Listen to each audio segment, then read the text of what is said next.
Tonight is the 4th anniversary of Lights Out. After 4 years of fantasy and imagination, chills and thrills, Lights Out celebrates by bringing to the microphone the internationally known actor whose name has become synonymous with the unusual and fantastic. The National Broadcasting Company takes pleasure in presenting Boris Karloff in the first of a special series of Lights Out broadcasts.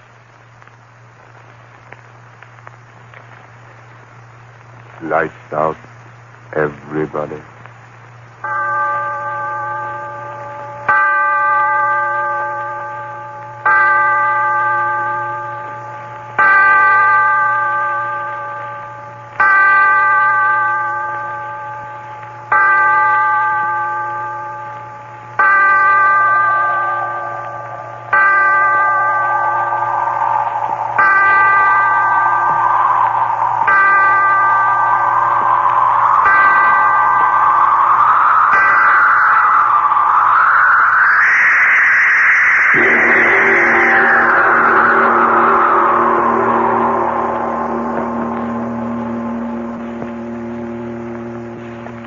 Tonight, Lights Out presents another psychological drama, a play in which the principal part is taken not by the character himself, but his thoughts. The voice you are about to hear is that of the thoughts of one Darrell Hall, accused murderer, sitting in a courtroom awaiting the return of a jury which is to decide whether he is to live or die. And as he waits, the thoughts in his mind seethe and swirl. Seethe and swirl. Seethe and swirl. Not guilty. Not guilty. Guilty. Father in heaven, why don't I stop thinking those words? Words those jurymen are saying. He's guilty. He's not guilty. He's guilty. Not guilty. Guilty. Not guilty. He's not guilty. No, I've got to stop thinking of what's going on in that room. The jurymen. I've got to stop thinking of them. I've got to keep my head clear. I've got to figure things out. When did all this start? Yes, I remember. That night, Wayne and I were sitting in my room, talking about dreams. I remember he said... Oh, come on, Darrell. Don't expect me to believe that one. Well, I'm certainly telling you the truth. A fellow with your imagination wasting his time teaching biology to a bunch of co-ed nitwits. No, sir, you should be writing fiction. I assure you, my dear Wayne, I've told you the truth.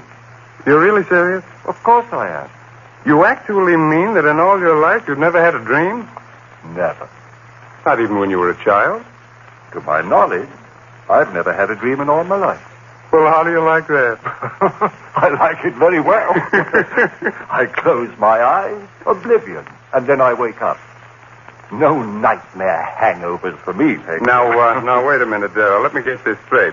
You mean you've never even had a dream after, eating a Welsh rare bit at midnight or surrounding a dozen green apples or anything like that? Believe me, Wayne, I've never had a dream of any shape, form, or description in all my life. A dream to me is just a word. Something that happens to other people, but not to me. But everyone must dream. Well, perhaps. But it just so happens that my subconscious doesn't work that way. I tell you again, I have never dreamt. Well, what do you know about that? Just unbelievable, I tell you, unbelievable. Yes, that's what he said. Unbelievable. It was unbelievable that I'd never dreamt. Then after a while he went away and left me there. It was early evening. But I remember that somehow, strangely, I was very tired. I sat down in the easy chair. Oh, I was so tired. I closed my eyes. I slept. And then it happened. A strange murmuring in my head. Yes, that's how it started. A murmuring as if in warning. And then in the darkness around me, strange faces lifting and falling. White faces. Faces without hope. Their eyes full of horror. Their white, bloodless lips pleading wordlessly in a way that made the heart in me cry out in pity. And I was asleep and dreaming. Yes, dreaming for the first time in my life. And these faces I was seeing were things out of a dream. And even as I knew that, the dream was gone. Blackness. And yet I knew that I was still asleep. And I had a terrible feeling of foreboding, of a horror to come in that dream. What? How? I didn't know. But I wanted to stop sleeping. I wanted to open my eyes quickly before. And then I saw her moving slowly toward me out of the darkness that was my dream. At first, a white, wraith-like thing. And then I saw it was a woman. Yes, the body of a woman, but the face. Father in heaven, that face. Gross, unclean, thick, bestial brows, wrinkles of venery, the lecherous writhing of thin crimson lips that lifted from teeth, bright and pointed, and flecked with blood. Yes, a glorious body, and a face from hell. Closer to me. And then she spoke one word. Kill. Yes, that's what she said. Kill. And as she said it, she moved closer. Her hands went out, her eyes. In my dream, I screamed. I awoke. I remember, just at that second, the clock on the mantel began striking. 5, 6, 7. Thankfully, I counted each chime, since the hearing of it meant that I was awake out of the horror of that dream. When the clock had stopped chiming, I sat there. My one thought was, if this be dreaming, let me never dream again. I heard a sound. What was that? I sat still, afraid to move. And then I laughed. It was my own heart, still pounding with fright at what I'd seen in my first dream. Oh, why do I sit here thinking of what has been? The jury in there, they've got to hang me. Free him. They've got to hang me. Guilty. Free him. Free him. Free him. Free him. Free him. No, I mustn't think of them. Better to keep my thoughts on how it all started. Better to figure things out. Where was I? Ah, yes.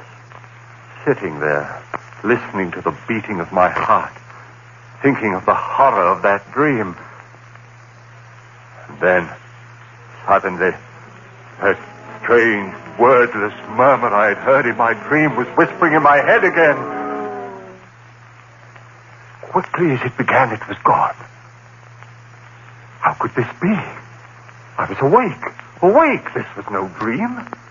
Then why had I heard that wordless entreaty? That same sound that had come from those miserable white faces that had floated before me while I slept. Why? I heard it. Sound behind me. Who? Why, yes, my friend Wayne. Must be he. Come back into the room, standing behind my chair, thinking I was asleep. I turned round and said, Wayne, is that you?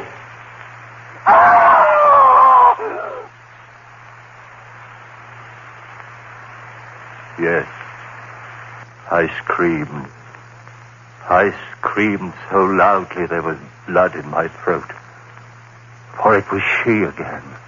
That woman out of my dream. But this wasn't a dream. She was standing there, I tell you. She was standing there close to me, looking at me. And those lips out of hell said that one word.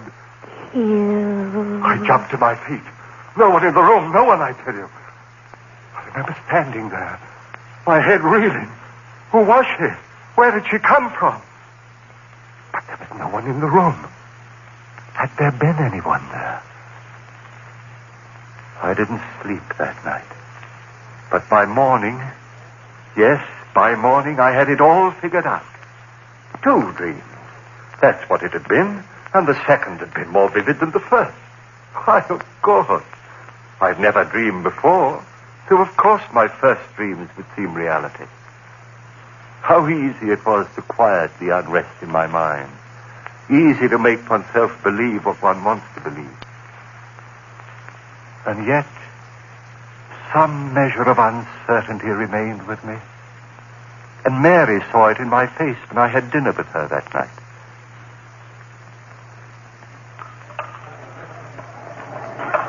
Daryl, do you mind if I ask you something? What a question. Of course not. Is there something wrong? You mean with the dinner? Well, you know, this is my favorite restaurant. With you, dear. Has something gone wrong at the university? Why do you ask that? The worry in your eyes. Oh. What is it, dear? Oh, it's nothing. It's nothing important. You changed your mind about loving me? Mary. Then tell me what it is, please. All right. It's really nothing to concern yourself over. Just a dream. Dream? Daryl, you dreamed. Yes. Last night. How marvelous. Now you're normal even when you sleep. That's right, isn't it? I'm back to normal, see if I'm not. And here I thought from the expression on your face that it was something really important. Funny, isn't it? And I suppose in your first dream you dreamt of a glorious, seductive woman. No, Mary. Ah. Did you have a nightmare? If you don't mind, let's not talk about it anymore. Shall we have our dessert now? Now, I suggest the hot green apple pie with cheese. Daryl, was it as bad as all that? Horrible. Oh, that's cruel. Your very first dream, an unhappy one. Oh, well, I'm sure that if you dream again, you've more interesting times ahead. Oh, Daryl, look at the time. 7:01, and we promised the Armstrongs we'd pick them up at 7:15. Daryl, what is it? Your face. Do you hear it? Hear what? You do hear it, don't you? The voices. Voices? Daryl, what are you talking about? Why, the people in this restaurant are most well behaved. Gone. Just the way it was before. Daryl, please, if this is a joke, please tell it to me. Daryl, what is it? What are you staring at? What's behind my chair? What's there, Daryl? Tell me what you see. Daryl, the table. Why did you throw over the table? Daryl, what is it? What is it? Why did you scream like that? What's the matter with you,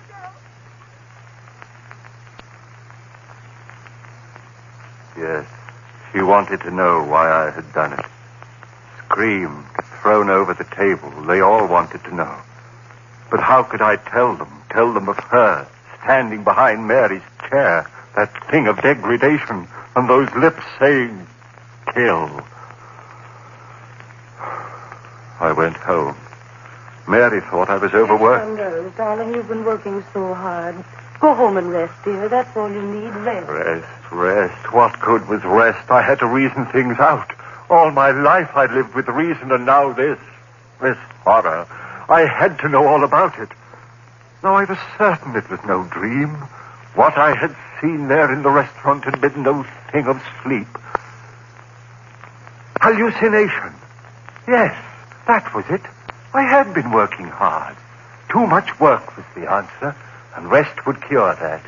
Yes, indeed. And so I rested through the next day. It was quite dark when I awoke. The phone rang. It was Mary calling to find out how I felt. Are you sure you're all right, Daryl? Why, yes, Mary, yes, I'm fine, thank you. You sound all right. Your advice was good, dear. Apparently rest was just what I needed. Then go along back to bed. I'll talk to you tomorrow. All right, dearest. Thanks for calling. Goodbye, Daryl. Sleep well tonight. I hung up the receiver. And then the clock on the mantel behind me began striking. Always at 7. Always at 7. Always at 7. Yes, that was true. Each time it had been 7 when it had happened. And then, with the last chime of the clock, I realized it was 7 again. 7. Would I see her again? I stood there, back against the wall, waiting. So quiet, I could hear the clock ticking away the seconds. Would it happen again, this hallucination of mine? I waited. I heard no pitiful murmur of voices. Just quiet. So dark in the room, I could see the shadowy emptiness of a chair near the other wall. And then the chair was no longer empty. There was someone in it. I said, "Who's there? Answer me, who's there?" No answer. A strange darkness in the room. Deeper and deeper, I could see nothing, and then, through swirling pools of flame led right, closer and closer. I stood there, I couldn't move. A rumbling began in my brain. Fear, I tell you, fear tearing at my brain, louder and louder, while those red circles of light came closer and closer. Father in heaven, what was it? What?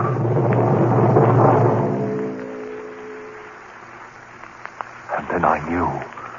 It was her eyes burning close into mine, into the brain of me, pounding one thought into me.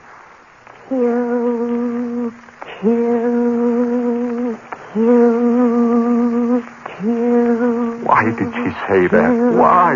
Kill whom? Why should I kill? Why should I kill? If I had known then.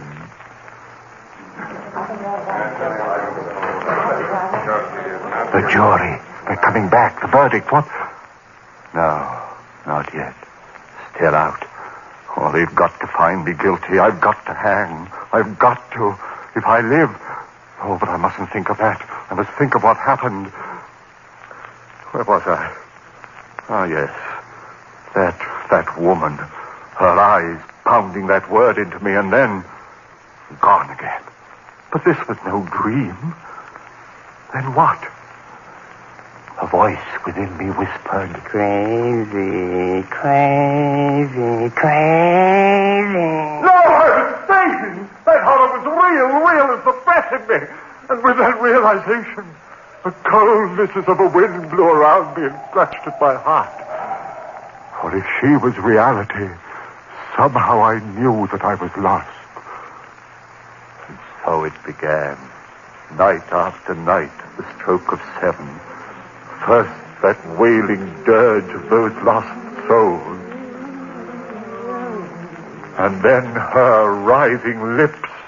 Kill, kill, kill, kill, kill, kill. Father in heaven, the words began pounding in my head so that even when she wasn't there, I heard them. I hid in my room. I didn't go out. People would see this madness that had come over me. I went nowhere.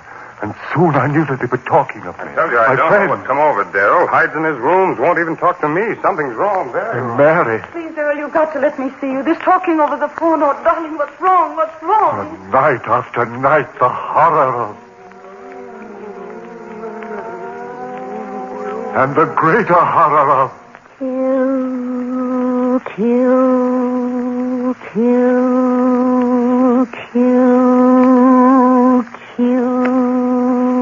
Mary pleaded with me. Darrell, if you love me, please let me see you, talk to you. Come over to my house tonight. Oh, please, Darrell, perhaps I can help you. Please, darling, please. I didn't want to go, but I went that night.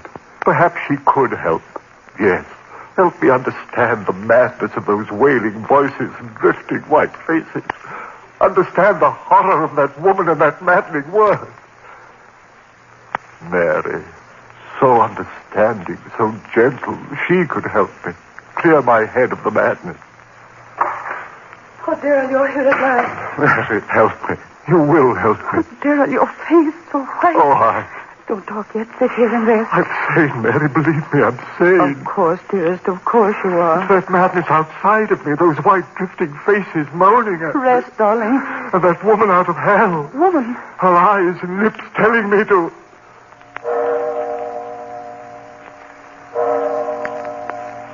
The time. The time. What time is it? It's 7. Darrell, what is it? I've lost track. I've got to get out of here. Darrell, don't. Wait, don't go. Too late. Daryl, what is it? Too late. Late. You hear them, don't you, Mary? I'll go call a doctor. Listen to them. Their voices are so loud tonight. Listen, Mary. Daryl, don't. There's no one here. You hear them? You must hear them.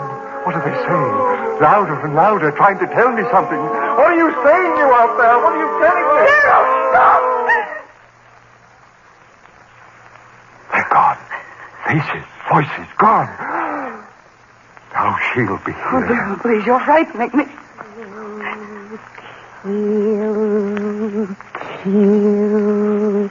Kill. You hear her, Mary? You hear her? No, Daryl, please. Louder and louder and louder. I hear her. Sing out of heaven, go back, I tell you. Make her stop, Mary, make her stop. Stop it. She-devil, you, what do you want of me? Stop it, stop it. I can't stand it anymore. Kill.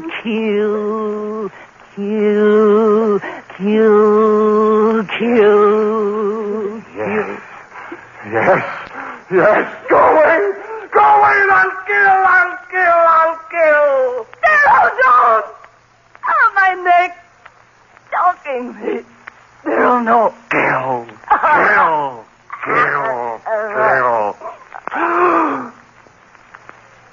Mary.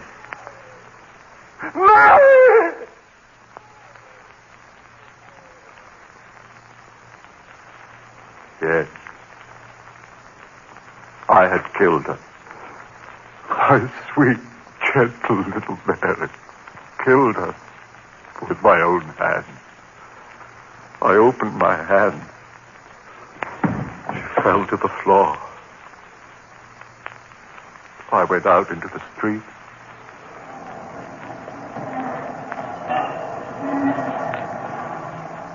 People all around me, hurrying. I was in no hurry. What that woman had wanted, I had done. I had killed. I walked all night. It didn't matter where. And in the morning, I found myself on the campus of the school, before the very building in which a class was waiting for my lecture. I went in. I walked up on the platform and looked down into their faces.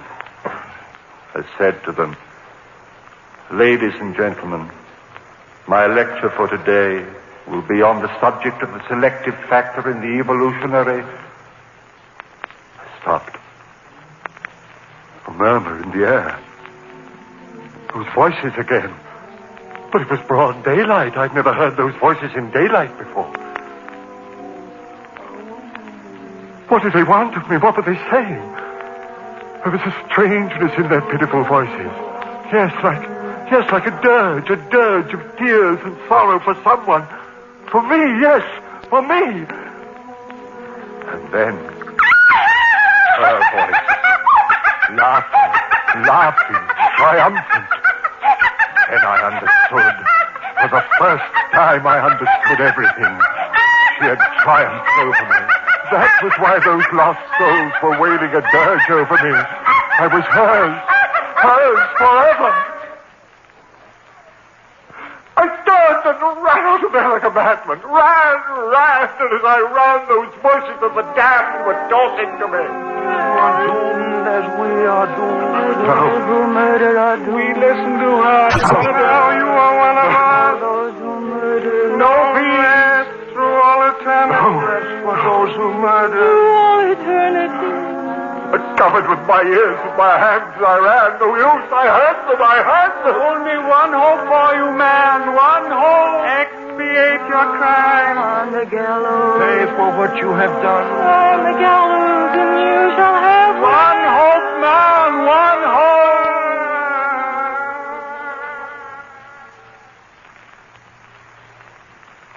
So that was it. My one hope. If I paid society for my crime, she would fail. I would be free of her, that thing, that essence of evil, that siren who called men to murder so that their souls would be slaves to her for all eternity. Yes, I'd pay for my crime. I ran on, back to Mary's house. Yes, I'd pay it gladly with my life to have the peace of the rest of oblivion. I went back into the house. Yes, Mary was lying there, cold. I lifted her. Those same hands that had crushed the life out of her lifted her and carried her out into the sun. My eyes were so filled with tears that I could hardly see where I walked. People began milling about me. He's got a woman in his arms. Well, where's he carrying her? She must have fainted. No, look, she's dead. What? Who killed her? Hey, mister, who killed her? I did. Who killed her? I killed her. With my own hands, I killed her. And please, I want to die for her.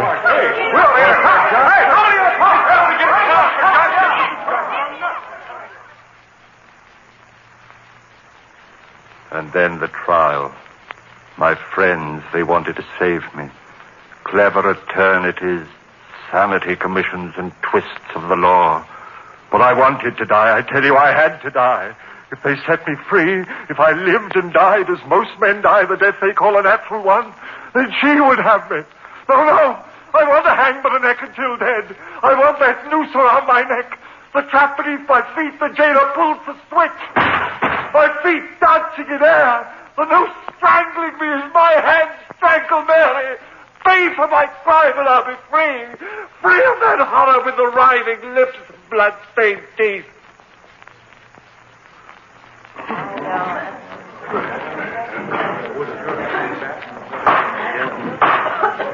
All in the court. All in the court. The jury. They're coming in. Guilty. They've got to find me. Gentlemen of the jury, have you reached a verdict? We have, Your Honor. The clerk of the court will read the verdict, please. We, the jury, find the defendant guilty of murder in the first degree. Guilty. You hear that, you thing out of hell? Guilty! Hang me for the neck till I shed. I'll be free of you. I'll have peace. You failed, you beat you. I'll see for my crime. You'll never get...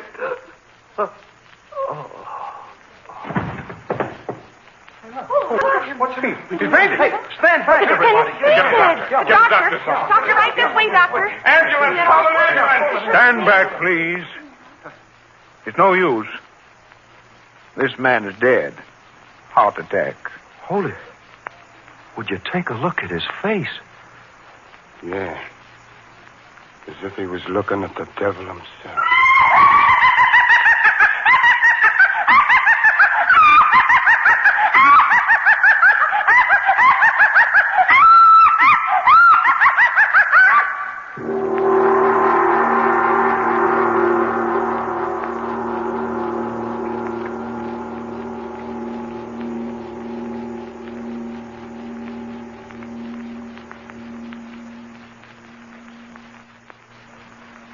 Ladies and gentlemen, you have just heard the first play in a special series commemorating the 4th anniversary of Lights Out and starring Boris Karloff.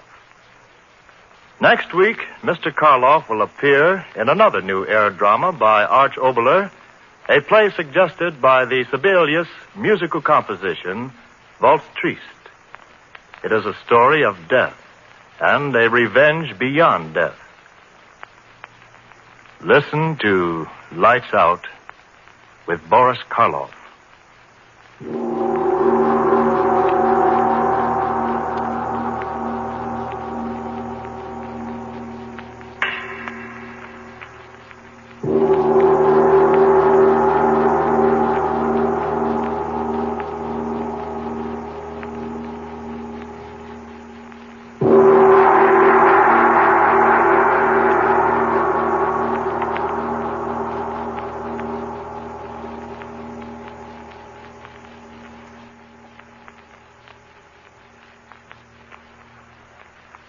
Lights Out, written especially for radio by Arch Oboler, comes to you each Wednesday evening from our Chicago studios.